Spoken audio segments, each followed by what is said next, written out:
जैन, राजीव जैन, बिट्टू, ज्योति जैन, भूपेंद्र जैन, रचिल जैन, सुनील जैन, शिल्पा जैन, पंकज जैन, वंदना जैन, प्रियांश जैन, श्रियांश जैन, प्रियल जैन, अंशित जैन, अविरल जैन, विधि Jain, Arnav Jain, Riddhi Jain, F1U 114-115 Pitampura. Shri Arun Jain, Shrimati Rekha Jain, DU 28 Pitampura. Shri Suresh Chand Jain, Shrimati Shanti Devi Jain, Shri Sanjay Jain, Shrimati सपना Jain, Shri Naresh Jain, Shrimati Meenu Jain, Namit Jain, Paras Jain, DU 97 Pitampura. Shri Rajesh Jain, चावल वाले, श्रीमती पुष्पा जैन, श्री अनुज जैन, श्रीमती तमन्ना जैन, श्री अमन जैन, श्रीमती मेघा जैन, FD 29 पीतमपुरा। श्रीमती बिरमा देवी जैन, धर्मपत्नी स्वर्गीय Shri Lalchand Jain, Shri Sunil Jain, Shrimati Kusum Jain, Shri Saurabh Jain, Shrimati Sonal Jain, Shri Mayank Jain, Shrimati Divya Jain, master Vihaan Jain, baby Maysha Jain, DU 43 Pitampura. Shri Hemchand Jain परिवार, Shri Pradeep Jain, Shrimati Ruma Jain, Shri Rajat Jain, Shrimati Anshu Jain, master Hridyansh Jain, FU 8 Pitampura. Shri Anil Kumar Jain, Shrimati Rekha Jain, Shri Kartik Jain, Shri Kunal Jain, F1U 137 Pitampura. Shri Santosh Jain, Shri Sanjay Jain, Shrimati Kavita Jain, कुमारी श्रावी जैन, श्री रजत जैन, DU 49 पीतमपुरा।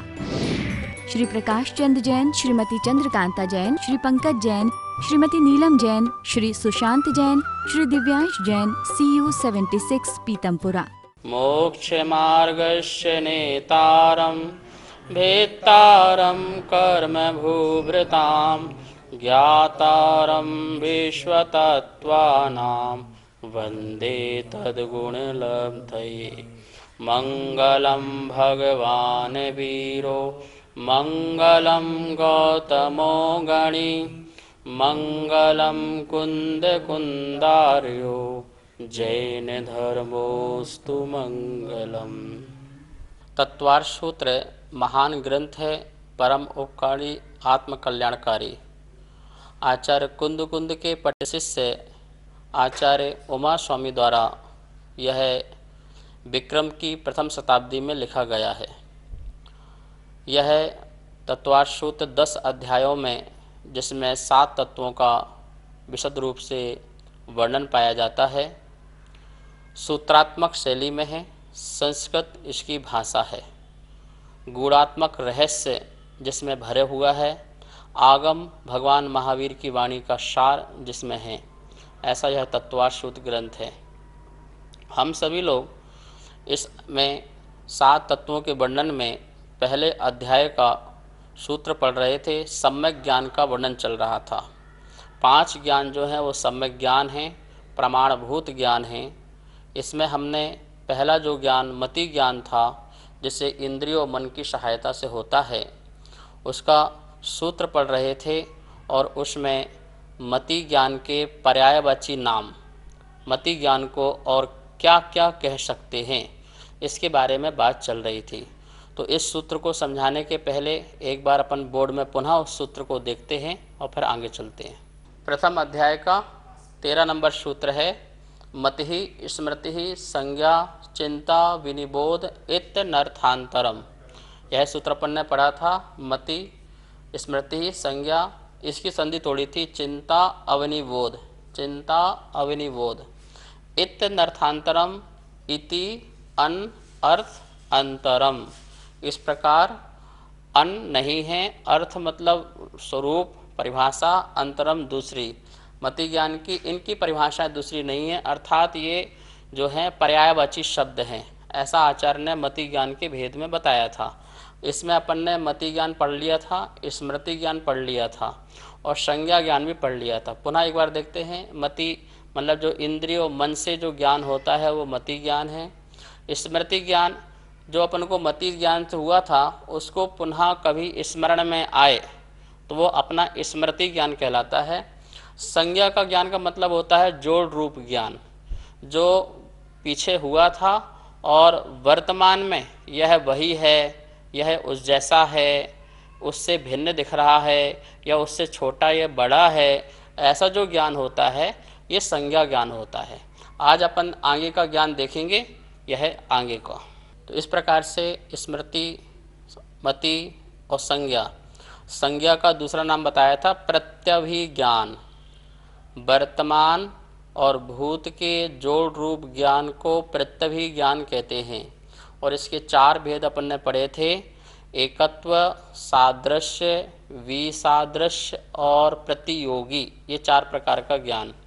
एकत्व मतलब ये वही है, जैसे महाराज को देख करके, भगवान को देख करके, या किसी व्यक्ति को देख करके, या किसी वस्तु को देख करके, यह वही है जो मैंने पहले देखा था। इस प्रकार का जो उसको ज्ञान होता है वो उसे कहते हैं एकत्व प्रत्यभिज्ञान। सादृश्य प्रत्यभिज्ञान, यह उस जैसा ही है जो अपन ने भूत में देखा था, और वर्तमान में किसी व्यक्ति या वस्तु को देख करके ये उस जैसा है, वही तो नहीं है पर उस जैसा है। ऐसी जो मेमोरी है, ऐसी जो उसका ज्ञान है, उसे कहते हैं सादृश्य प्रत्यभिज्ञान। तीसरा नंबर का है विसादृश्य प्रत्यभिज्ञान। ये वही नहीं है, वैसा नहीं है, पर उससे भिन्न है, उससे भिन्न है। इस प्रकार का जो ज्ञान है उसे कहते हैं विसादृश्य ज्ञान। चौथा नंबर था प्रतियोगी ज्ञान, कि ये जो हम देख रहे हैं यह उससे छोटा है, ये उससे बड़ा है, यह अच्छा है या बुरा, किसी प्रकार से तुलना करना, उसी से जो भूतकाल में जो वस्तु देखी गई थी उसको वर्तमान में किसी व्यक्ति या वस्तु को देख करके उससे तुलना करना, ये ऐसा है, वो ऐसा था, ये ऐसा है। इस प्रकार का महानुभाव, इसे अपन आध्यात्म में भी लगा सकते हैं, अपने में भी लगा सकते हैं। जैसे कि मुझे एक उपदेश मिला, मुझे ज्ञान हुआ, तो यह वही है। इस प्रकार से हम कैसे लगा सकते हैं कि मैं जो भूतकाल में था, जिस पर्याय में था, आज भी मैं वही पर्याय में हूँ, तो लगेगा कि मैं ये वही है, वही चीज़ है, ऐसा लगा सकते हैं। सादृश्य में कैसे लगा सकते हैं, मैं उसके समान हूँ। किसके समान हूँ? मैं जो पीछे था, अब वर्तमान में मैं भी उसके समान हूँ। इस प्रकार से आप सादृश्य लगा सकते हैं। और विसादृश्य में कैसे लगा सकते हैं, जो मैं पीछे पर्याय में था मैं उससे भिन्न हूँ, अब मैं उस जैसा नहीं हूँ, मैं बिल्कुल उससे भिन्न हूँ, मैं भगवान स्वरूप जैसा हूँ, मैं अरहंत स्वरूप जैसा हूँ, आनंद स्वरूप जैसा हूँ, ऐसा लगा सकते हैं। और अपने को और भी तुलना करना हो तो मैं भगवान से छोटा हूँ, मैं बड़ा हूँ, उस व्यक्ति से छोटा हूँ, बड़ा हूँ, या मेरी आत्मा जो है वह निकृष्ट पर्याय से बड़ी है, निकृष्ट पर्याय छोटी थी। इस प्रकार से आप इस प्रकार से अपने में लगा सकते हैं। हमने यहाँ पर ये वाली चीज़ें पढ़ी और इसके बारे में अपन और चीज़ समझते हैं। आचार्य श्री को नमस्तु। हे आचार्य श्री, संज्ञा ज्ञान का हमारे जीवन में क्या महत्व है? बहुत अच्छा प्रश्न है आपका। संज्ञा ज्ञान अर्थात प्रत्यभिज्ञान, इसका हमारे जीवन में इतना महत्व है, यदि यह ज्ञान भी हमारे पास ना हो तो हम वर्तमान में ना भगवान को याद रख पाएंगे और ना ही गुरुओं को याद रख पाएंगे, न किसी व्यक्ति को, न किसी वस्तु को। जैसे आपने कुछ देखा और भूल गए, फिर आपको याद नहीं रहेगा।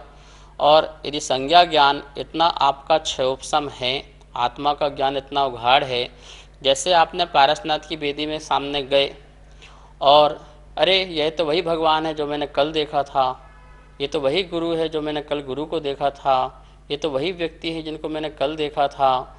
तो ऐसा देख करके उसके प्रति हमें गुणानुराग आएगा, उसके प्रति भक्ति आएगी, सम्मान का भाव, आदर का भाव। और इससे दुरुपयोग भी हो सकता है, किसी से आपसे लड़ाई हो जाए, ये तो वही है जिससे मेरी बात हो गई थी, जिससे झगड़ा हो गया था, तो उसको देख करके क्रोध भी आ सकता है। तो किसी को देख करके करुणा भी आती है, किसी को देख करके क्रोध भी आता है, किसी को देख करके राग आता है, किसी को देख करके वैराग आता है। तो जब हमें वो पूर्व का स्मरण आता है, यह वह व्यक्ति है जिससे मुझे झगड़ा हुआ था, यह वह व्यक्ति है जिससे मुझे ज्ञान मिला था, जिससे मुझे मोक्ष मार्ग मिला था, तो उसके प्रति आदर, भक्ति, सत्कार हर प्रकार से आते हैं। तो ये प्रत्यभिज्ञान ज्ञान से यदि हम फायदा उठाना चाहते हैं, यदि हमारा प्रत्यभिज्ञान ज्ञान पूर्ण रूप से उजागर है, तो इसके माध्यम से हम प्रतिदिन रोज देव शास्त्र गुरु के दर्शन करके ओहो प्रभु आपके दर्शन यही वही हैं जैसे मैंने कल भी किया था, यह शास्त्र वही है जैसे मैंने कल पढ़ा था, ये वही गुरु हैं जैसे मैंने कल नमस्कार भक्ति आराधना की थी। तो उससे हमारा क्या होगा, कंटिन्यूता में धर्म ध्यान चलता रहता है। तो इस प्रत्यभिक ज्ञान से हमें इस प्रकार से फायदे भी धर्म ध्यान के हो सकते हैं। आचार्य श्री नमस्तु। आचार्य श्री, प्रत्यभिक ज्ञान के बल से यदि मुझे मेरा कोई शत्रु दिखाई दे तो हमें क्या करना चाहिए? ज्ञानी और अज्ञानी, अज्ञानी जो होता है अपने ज्ञान का दुरुपयोग करता है, इसलिए वो अज्ञानी कहलाता है, और ज्ञानी वह है जो अपने ज्ञान का सदुपयोग कहलाता है। यदि हमें प्रत्यभिक ज्ञान है, अर्थात किसी को देख कर के अरे यह तो वही शत्रु है ऐसा भी लग सकता है, अथवा अरे यह तो वही आदमी दिख रहा है जैसा मेरा शत्रु था तो मुझे शत्रु याद आ गया, तो इस प्रकार से उस पूर्ण शत्रु की हमें याद आ सकती है। लेकिन यहाँ पर जो ज्ञानी व्यक्ति है वो अपने ज्ञान से अपने को संभाल सकता है कि जो भी हो मेरे स्मरण में आया, लेकिन वो शत्रु जो था वो उस समय की पर्याय थी, अब की पर्याय नहीं है। अब अवस्था अलग है, समय अलग है, काल अलग है, सब कुछ बदल गया है। जो पानी आया था वो बह गया है, वो चला गया है। इस प्रकार से ज्ञानी उसको देखकर भी अपनी आलोचना कर सकता है कि मैंने क्यों उससे शत्रुता रखी, क्यों मैंने उससे बैर भाव रखे, और मेरा क्या बिगड़ा, उसका क्या बिगड़ा, और जो है इस प्रकार से विचार करते हुए, इस प्रकार से चिंतन करते हुए अपने को संबोधन कर ले उस प्रत्यभिक ज्ञान के बल से, और प्रतिक्रमण कर ले, आलोचना कर ले कि जो भी मेरे से मन वचन काया से इस प्रकार से कार्य हुए हों वो कार्य मेरे मिथ्या हों, दूषित हों, नष्ट हों। इस प्रकार से हम अपने आप को प्रत्यभिक ज्ञान के बल से भी अपने आप को संभाल सकते हैं। तो इस प्रकार से आपने देखा स्मृति, मति और प्रत्यभिक ज्ञान के बारे में अपन ने समझा। अब अपन यहाँ पर देखेंगे, आपको यहाँ पर स्लाइड दिखाई दे रही होगी, और इसमें अपन जो चिंता नाम का जो मति ज्ञान का पर्यायवाची शब्द था उसके बारे में समझते हैं। आचार्य पूज्यपाद स्वामी ने कहा है चिंतनम इति चिंता, जो चिंतवन है, जो तर्क है, वह चिंता कहलाती है। आप अनेक प्रकार के जो तर्क वितर्क कर सकते हैं वो चिंता, वो ज्ञान भी मति ज्ञान में आता है। पर यहाँ पे तर्क का मतलब क्या है? व्याप्ति के ज्ञान को तर्क कहते हैं। किसके ज्ञान को कहते हैं? व्याप्ति के ज्ञान को तर्क कहते हैं। अब उसे चिंता भी कह सकते हो, उसे तर्क भी कह सकते हो, दोनों एकार्थवाची हैं। तो व्याप्ति ज्ञान किसे कहते हैं? अविनाभावी ज्ञान। अब आप बोलेंगे ये कौन कौन से वर्ड आते जा रहे हैं, कभी आपने तर्क बोला, कभी व्याप्ति बोला, कभी अविनाभावी बोला। महानुभाव, ये जैन धर्म के कुछ टेक्निकल वर्ड्स हैं जिन्हें हमें ज्ञात रहना चाहिए। अविनाभाव का मतलब है ये वस्तु है तो वो वस्तु होगी, ये नहीं है तो वो नहीं होगी, ऐसा अविनाभाव संबंध। ये है तो वो है, वो नहीं है तो ये है। जैसे ज्ञान है तो आत्मा जरूर होगी, और आत्मा है तो ज्ञान जरूर होगा। ऐसा नहीं हो सकता है कि ज्ञान कहीं अलग हो और आत्मा कहीं अलग हो। तो जो एक दूसरे के बिना नहीं रह सकते हैं उसे कहते हैं अपन व्याप्ति ज्ञान। इसी को अविनाभावी ज्ञान कहते हैं। ठीक है ना। धुआं दिख रहा है, इसका मतलब क्या है? वहाँ पर अग्नि अवश्य। तो आप देखिए यहाँ पे स्लाइड में लिखा है तर्क। तर्क की परिभाषा क्या लिखी हुई है? व्याप्ति के ज्ञान को तर्क कहते हैं। कौन से ज्ञान को? व्याप्ति के ज्ञान को तर्क कहते हैं। अब व्याप्ति किसे कहते हैं? तो उसी के नीचे लिखा हुआ है साध्य के अभाव में साधन के अभाव को, तथा साधन के सद्भाव में साध्य के सद्भाव को व्याप्ति कहते हैं। बात समझ में आई? क्या कहना चाह रहे हैं कि साधन का अभाव है तो साध्य का भी अभाव हो जाएगा, और साध्य का सद्भाव, साधन का सद्भाव है तो साध्य का भी सद्भाव हो जाएगा। जैसे मैंने आपको बताया अग्नि, तो जहाँ जहाँ धुआं है वहाँ वहाँ अग्नि है। तो अग्नि क्या हो गया? अपने लिए अग्नि तो हो गई साध्य, ठीक है ना, वो अपन ने बनाया इसको साधन। तो इस प्रकार से जैसे लिखा है अग्नि और धुआं, इन दोनों का साधन साध्य संबंध है, ये व्याप्ति है। ये कौन सा ज्ञान है? ये व्याप्ति ज्ञान है। इसी प्रकार से अपन अध्यात्म, ये तो उदाहरण दिया है, ऐसे अपन अध्यात्म में लगाओ कि जहाँ पर ज्ञान है तो वह आत्मा है, आत्मा है तो ज्ञान है, इन दोनों का जो संबंध है वो अविनाभाव संबंध है, दोनों कभी अलग नहीं हो सकते। मतलब कि वस्तु के जो गुण धर्म हैं वो उससे अलग नहीं हो सकते, वो उसकी क्वालिटीज़ है, उसकी प्रॉपर्टीज़ है, और उसको प्रॉपर्टीज़ को अलग नहीं किया जा सकता। तो यहाँ पर किसी किसी व्यक्ति को इस प्रकार का सम्यक ज्ञान होना, मति ज्ञान में भी तर्क वाला ज्ञान होना, व्याप्ति वाला ज्ञान होना, जिससे वस्तु तत्व का निर्णय हो सके, सम्यक मार्ग का उजागर हो सके, तो ऐसे ज्ञान की यदि हमें प्राप्ति हुई है तो हमें उसको सम्यक उपयोग करना चाहिए, क्योंकि हर किसी को इस प्रकार का ज्ञान की प्राप्ति भी नहीं हो पाती है। तो हमें इस ज्ञान से क्या लाभ हो सकता है? हम इस ज्ञान से वस्तु तत्व का अच्छी तरह से निर्णय कर सकते हैं, तत्व का अच्छी तरह से विचार कर सकते हैं। चिंतनम, चिंता, ये चिंता तुम्हारी वाली चिंता बात नहीं कर रहे हैं जो घर संसार की चिंताएं होती हैं, ये मति ज्ञान की एक व्यवस्था बता रहे हैं। ज्ञान की अनेक श्रेणियां होती हैं, उस श्रेणी में एक चिंता नाम की श्रेणी है, उससे हम तर्क से वस्तु तत्व की सिद्धि कर सकते हैं, पदार्थ की सिद्धि कर सकते हैं। उसे ज्ञान को, उस ज्ञान के मति ज्ञान को तर्क मति ज्ञान कहा जा रहा है यहाँ पर। तो इस प्रकार से यहाँ पर ये हुआ। अब इसका अपन उदाहरण देखते हैं, स्लाइड में यहाँ पर देखिए क्या लिखा है, साध्य। साध्य के पास क्या लिखा है? अग्नि। क्या लिखा है? साध्य क्या है? अग्नि। साधन क्या लिखा है? धुआं। धुआं, साधन क्या लिखा है? धुआं। और उसके आगे लिखा है साध्य मतलब आत्मा, साधन के लिखा है ज्ञान। तो जहाँ जहाँ धुआं है वहाँ वहाँ अग्नि है, जहाँ जहाँ ज्ञान है वहाँ वहाँ आत्मा है। ठीक है, जैसे लगा सकते हो जहाँ जहाँ मंदिर है वहाँ वहाँ जैन है, जहाँ जहाँ जैन मंदिर है वहाँ वहाँ जैन है। तो ये साधन से साध्य के ज्ञान को, साधन से साध्य के ज्ञान को यहाँ पर तर्क ज्ञान कहा जा रहा है। ये तर्क है ना, हमने तर्क दिया। क्या तर्क दिया? ऐसा है तो ऐसा है, ऐसा नहीं है तो ऐसा नहीं है, इसका नाम तर्क है। जैसे साध्य पुद्गल है तो साधन क्या है? रंग। जैसे अपन देखे सफ़ेद है, ये काला है, ये नीला है, तो ये क्या साधन हुआ? हमने इससे पता किया कि ये जड़ पदार्थ है। ठीक है ना, हमको इसका पता करना है, कैसे पता? ये वाइट है तो वाइट है, सफ़ेद रंग है, सफ़ेद रंग है तो मतलब ये जड़ है, क्योंकि ये जड़ का स्वरूप है। रूप, रस, गंध और वर्ण किसका स्वरूप है?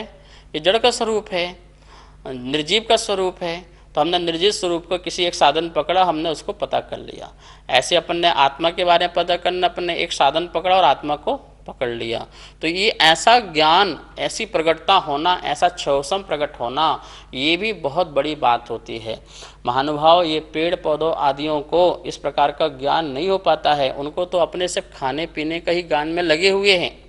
अपने को आत्मा को समझने के लिए या वस्तु स्वरूप समझने के लिए वो अलग ज्ञान नहीं है। ये तो पांच इंद्रिय व्यक्ति जो जीव हैं उनको मति ज्ञान का और ज़्यादा, शुद्ध ज्ञान का और ज़्यादा उघाड़ है। आत्मा में कर्म की लेयर कटी हुई है जिससे वो ज्ञान प्रकट है, पर उसके साथ साथ सम्यक ज्ञान भी होना, सम्यक ज्ञान में वस्तु स्वरूप का निर्णय होना, वो अपने आप में बहुत बड़ी बात होती है। तो यहाँ पर अपन ने देखा कि यहाँ पर कमंडल रखा है, महाराज जी कमरे के बाहर कमंडल रखा है, तो इसका मतलब महाराज जी यहाँ पर हैं। कमंडल देख ली तो क्या हो गया? महाराज जी यहाँ पर हैं। ये महिलाएं पानी भर के ला रही हैं, तो अपन ने क्या देखा कि या तो यहाँ पर पास में नदी होगी या कुआं होगा या नल होगा, तो हमने उससे पता कर लिया कि आसपास कहीं पानी जल है। मतलब सम्यक जो ये ज्ञान जो है, ये ज्ञान संशयात्मक नहीं है।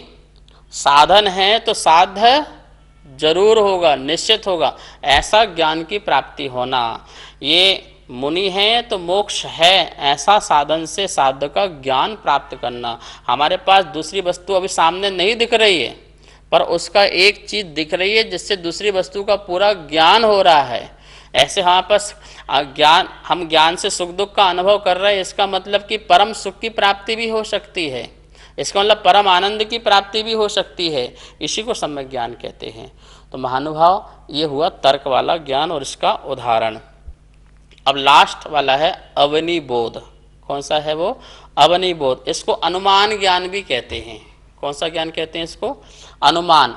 एक अनुमान होता है, आप लोग जो सामान्य चर्चा में करते हैं, हाँ ऐसा मेरा अनुमान है, तो वो तो उसमें संशय है, उसमें क्या है, संशयात्मक बुद्धि है। पर यहाँ पर संशयात्मक बुद्धि की बात नहीं चल रही है कि हाँ मेरा अनुमान होगा ये 1 किलो होगा या 5 किलो होगा, ये व्यक्ति ऐसा होगा वो व्यक्ति ऐसा होगा, वो अनुमान ज्ञान नहीं। अनुमान ज्ञान भी सम्यक ज्ञान है, इसलिए यथार्थ ज्ञान, क्या लगाना है, यथार्थ। जैसे देखा ना, कमंडल देखा तो महाराज निश्चित हैं, ऐसा यथार्थ, अनिश्चित ज्ञान नहीं लगाने का। अनुमान ज्ञान यहाँ पे क्या है, निश्चित ज्ञान है। क्या लिखा है यहाँ पर स्लाइड में देखिए, साधन से साध्य के ज्ञान को अनुमान ज्ञान कहते हैं। अब आप बोलेंगे कि अभी अपन ने जो पढ़ा तर्क और अनुमान ज्ञान, इन दोनों में फ़र्क क्या होगा? तो यहाँ पे लिखा हुआ है क्या फ़र्क होगा। कहने की शैली चेंज है, अर्थ दोनों का एक ही है। हम ऐसे खाओ या ऐसे खाओ, ये बात बता रहे हैं। क्या लिखा है, जहाँ तर्क क्या बताया था, जहाँ जहाँ ज्ञान होता है वहाँ वहाँ आत्मा, पहली बात अपन ये कह सकते हैं। अनुमान में ज्ञान में क्या कह सकते हैं, इस व्यक्ति में ज्ञान है अतः यह आत्मा है। क्या दोनों कथन करने क्या हुआ, जहाँ जहाँ ज्ञान है वहाँ वहाँ आत्मा है। पहली बात अपन ने ये तर्क दिया। दूसरी बात क्या कही, जिस व्यक्ति में ज्ञान है वो व्यक्ति जीव है, वो व्यक्ति आत्मा है, तो ये अनुमान ज्ञान हो गया। तो कहने का मतलब है ये मति ज्ञान की ही बहुत सारी श्रेणियां हैं। आचार्य भगवान हमें ज्ञान के बारे में अनेक प्रकार से समझा रहे हैं कि ये वाला ज्ञान है तो भी मति ज्ञान है, ये वाला ज्ञान है तो भी मति ज्ञान है, ये भी ज्ञान है तो मति ज्ञान है। मतलब जो इंद्रिय और मन की सहायता से होने वाला जो ज्ञान होगा उसे अपन मति ज्ञान कहेंगे। इस प्रकार से यहाँ पर पर्यायवाची शब्द कहे। महाराज श्री नमोस्तु। हे महाराज श्री, मति ज्ञान विकल्प रूप है या निर्विकल्प रूप है?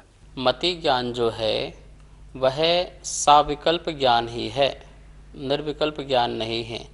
हाँ, मति ज्ञान के एक अवग्रह नाम का जो ज्ञान होता है उसमें हम कथनचित कह सकते हैं कि वह ज्ञान जो है कुछ अंश निर्विकल्प रूप है, लेकिन बाकी सभी जो मति ज्ञान हैं जो इंद्रिय मन की सहायता से होते हैं वो सभी ज्ञान इच्छापूर्वक होते हैं, इसलिए वो साविकल्प भी हैं। और उस साविकल्प ज्ञान पूर्वक शुद्ध ज्ञान जो होता है उसमें भी अनेक साविकल्पता पाई जाती है, उससे और विशेष वस्तु को जाना जाता है। जैसे मति ज्ञान से हमको हवा लगी शरीर में, तो हमको ज्ञान हुआ कि हवा लगी, जो ये लगा ये विकल्प हुआ ना, हवा लगी वो विकल्प है। अब ये ठंडी है, गर्म है, नुकसानदायक है, लाभदायक है, इस प्रकार का जो विचार हो रहा है ये श्रुत ज्ञान में चला गया। ये कौन सा ज्ञान चला गया, ये श्रुत ज्ञान चला गया। मति ज्ञान के द्वारा जो ज्ञान हुआ था उसको विशेष रूप से जो हमने जानने की चेष्टा की, विचार किया, चिंतन मंथन मनन किया, वो हमारा शुद्ध ज्ञान के विषय में चला जाता है। लेकिन आपको हवा लगी तो आपको विकल्प तो हुआ ना, आपको स्पर्शन इंद्रिय के माध्यम से ये ठंडा है ऐसा ज्ञान हुआ, आपने भोजन रखा मुंह में और उसको रखते ही जो आपको ज्ञान हुआ रस का, तो वो मति ज्ञान है। अब वो मेरे लिए वो अच्छा है, खराब है, नुकसानदायक है, ऐसा जो ज्ञान है वो शुद्ध ज्ञान में चला जाएगा। इसी प्रकार से कर्ण में हमको सुनाई दिया, जो सुना हमने, हमको समझ में नहीं आया पर हमने सुना, तो जो सुनना हुआ वो हमारा मति ज्ञान है। अब वो हमारे लिए किस प्रकार का यूज लायक है, उसको रखना है, छोड़ना है, तो वो शुद्ध ज्ञान में गया।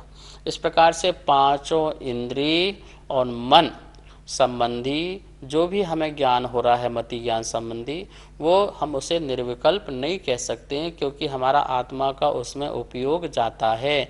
इंद्रियों के माध्यम से आत्मा पराधीन होकर के उसमें उपयोग लगाती है। हाँ, उसमें जो विचारने की जो शक्ति है वो शक्ति की अपेक्षा आप उसे निर्विकल्प कह सकते हैं, क्योंकि वो विचारने की जो शक्ति है वो नेक्स्ट ज्ञान है, वो नेक्स्ट पर्याय वाला ज्ञान है, जैसे अपन श्रुत ज्ञान कहते हैं। तो इस प्रकार से मति ज्ञान भी देखा जाए तो वो सविकल्पात्मक ही है, निर्विकल्प नहीं है। आचार्य श्री नमस्तु। आचार्य श्री, मति ज्ञान के जो पर्यायवाची शब्द बताए हुए हैं, क्या यह एक दूसरे से जुड़े हुए हैं क्या? मति ज्ञान के जो ये 5 नाम बताए, मति, स्मृति ही, संज्ञा, चिंता, अवनिबोध। संज्ञा का नाम प्रत्यभिज्ञान और चिंता का नाम तर्क ज्ञान और अवनिबोध का नाम अनुमान ज्ञान भी है। ये सभी ज्ञान एक दूसरे से जुड़े हुए हैं। अपन यहाँ पे स्लाइड में देखेंगे इसका जो आंसर है, आप देखिए समाधान इसका कैसे दिखा है। यहाँ लिखा है स्मृति, प्रत्यभिज्ञान, तर्क ज्ञान, अनुमान ज्ञान। स्मृति के नीचे लिखा हुआ है मति ज्ञान पूर्वक स्मृति ज्ञान होता है। स्मृति ज्ञान अपने आप नहीं हो जाता है, पहले आपको मति ज्ञान हुआ होगा, अर्थात पूर्व में आपको ज्ञान जो हुआ उसका जो स्मरण हुआ वो हुआ स्मृति ज्ञान। अब प्रत्यभिज्ञान में क्या लिखा है, मति प्लस स्मृति ज्ञान, दो ज्ञान मिलकर के प्रत्यभिज्ञान बना, दो ज्ञान मिलकर के प्रत्यभिज्ञान बना, मति प्लस स्मृति ज्ञान जोड़ बन के प्रत्यभिज्ञान। तीसरा नाम लिखा तर्क ज्ञान। तर्क ज्ञान में क्या दिया हुआ है, मति प्लस स्मृति प्लस प्रत्यभिज्ञान, ये तीन ज्ञान मिलकर के तर्क ज्ञान बन जाता है। इस तर्क ज्ञान में मति भी आ जाता है, स्मृति भी आ जाती है और प्रत्यभिज्ञान भी आ जाता है। चौथा नंबर का जो ये लिखा हुआ है अनुमान ज्ञान, उसमें क्या क्या आ जाता है, मति भी आ जाएगा, मति ज्ञान, स्मृति ज्ञान भी आ जाएगा, प्रत्यभिज्ञान भी आ जाएगा और तर्क ज्ञान भी आ जाएगा। इस प्रकार से पीछे के जो ज्ञान हैं आगे आगे ज्ञान के और ज़्यादा बढ़ते जाते हैं और जुड़ते जाते हैं, वो ज्ञान और क्वालिटी को अपना बढ़ाते जाता है। मतलब हमारी जो जानने की जो शक्ति है, समझने की जो शक्ति है, किसी को स्मृति ज्ञान का पावर बढ़ा हुआ है, किसी को प्रत्यभिज्ञान का पावर बढ़ा हुआ है, किसी को तर्क ज्ञान का और किसी को अनुमान ज्ञान का। जैसे जैसे हमारे ज्ञान मति ज्ञानावरण कर्म का क्षयोपशम होते जाएगा, वैसे वैसे हमारे स्मृति की, प्रत्यभिज्ञान की, तर्क की, अनुमान ज्ञान की, ये जानने की शक्ति क्या हो जाएगी, आत्मा में बढ़ती जाएगी और उससे हमारा पूरा ये डेवलपमेंट हो जाएगा। इस प्रकार से आपने यहाँ पे देखा कि आप ये सारे ज्ञान में एक दूसरे से जुड़ करके यह हमें आत्मा के लिए जानने के लिए, वस्तु तत्व को जानने के लिए सहायक बन सकते हैं। ऐसे ज्ञान यदि हमें प्राप्त हुआ है तो आप सब भाग्यशाली हैं और इस ज्ञान से आप सम्यक ज्ञान बढ़ाइए, अपने जीवन को सफल और सार्थक करेंगे। शेष विषय जो है कल चलेगा। अब हम सब लोग जिनवाणी स्तुति करेंगे। जा वाणी के ज्ञान से सूझे लोकालोक, सो वाणी मस्तक धरूं सदा देत हो धोख। हे जिनवाणी भारती तो हे जपो दिन रेन, जो तेरा सरना धरे सो पावे सुख चैन। सभी को बहुत बहुत मंगल आशीर्वाद। सुनीत जैन, नीरज जैन, विभोर जैन, इति जैन, सर्वांग जैन, चारू जैन, गौरव जैन, दर्श जैन, अनिकांत जैन, कोकिला जैन, कनिका जैन, गौरव जैन, अर्घ्य जैन, नितिका जैन, मयूर जैन, पर्व जैन, अदिति जैन, सामवेद, तिलका देवी जैन, मनोज जैन, उषा जैन, सुनित जैन, नीरज जैन, अनिकांत जैन, कोकिला जैन, राजीव जैन, वंदना जैन, राजीव जैन, वंदना जैन, वरुण जैन, पूजा जैन, वाणी जैन, श्रीमती कमलेश जैन, धर्मपत्नी स्वर्गीय श्री श्रीपाल जैन, परिवार QU 149C पीतमपुरा दिल्ली, श्रीमती आशा जैन, धर्मपत्नी श्री सुखमाल चंद जैन, चावल वाले, श्री रवि जैन, श्रीमती डिम्पल जैन, श्री अमित जैन, श्रीमती मीतू जैन, श्रेय जैन, अर्पित जैन, कनिका जैन, आदित्य जैन, FU 71 पीतमपुरा दिल्ली, श्रीमती केला जैन, श्री जगदीश राय जैन, श्रीमती उषा जैन, श्री कुलभूषण जैन, श्रीमती प्रीति जैन, श्री संजय जैन, मोनाल जैन, हाद्विक जैन, साक्षी जैन, DU 5 पीतमपुरा दिल्ली, श्री संजय जैन, श्रीमती रचना जैन, श्री सक्षम जैन, श्री उत्कृष्ट जैन, श्री दीपक जैन, श्रीमती स्वाति जैन, उन्नति जैन, आगम जैन, F1U1 पीतमपुरा, श्री अजय कुमार जैन, श्रीमती सुमन जैन, श्री अभिषेक जैन, श्रीमती दिव्या जैन, मास्टर लवित जैन, BU 101 पीतमपुरा।